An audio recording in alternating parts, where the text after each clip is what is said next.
маринадтап аламыз. Перец керек. Лагман, чеснок, соевый соус. Шамал ғана капуста керек болады.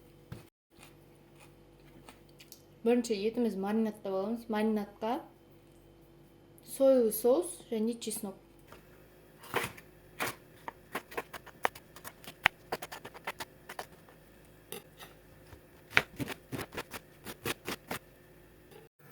Ең алдымен май құйып аламыз қызған табамызға. Енді осыған сразу өзіміздің маринадтап алған етімізді салып қойамыз. Қуырып жатқан кезде тұз, бұрыш ештеңе қоспаймыз, себебі маринадында барлығы бар. Енді капустамызды салып қойамыз бірге.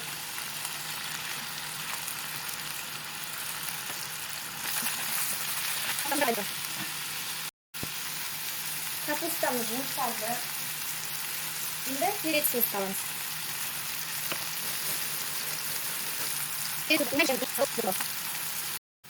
Енді аз ғана чеснок және лагманға арналған приправаны саламыз.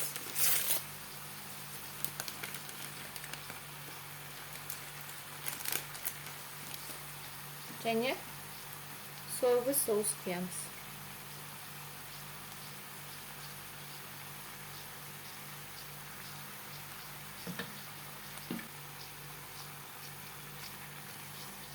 Араластырамыз.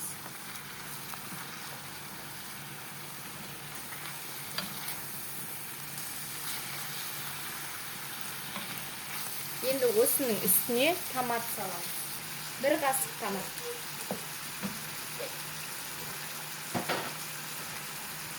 Енді томат салып қуырып аламыз. Барлығын жылдам істеуге тырысыңыз, себебі ішіндегі перец қатты пісіп кетпеуі керек.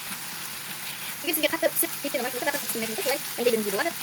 Маған осылай ұнайтын перец піспеген.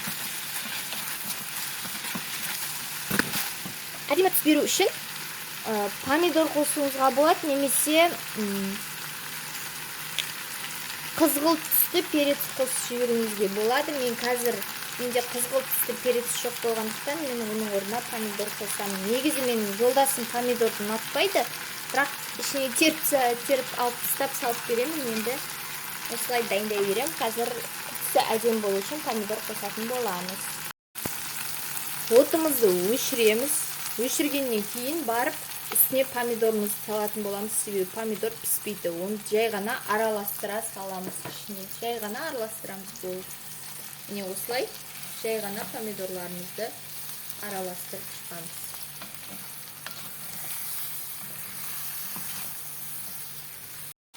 Осылай бетіне лагманның тестісін салып қуырып аламыз.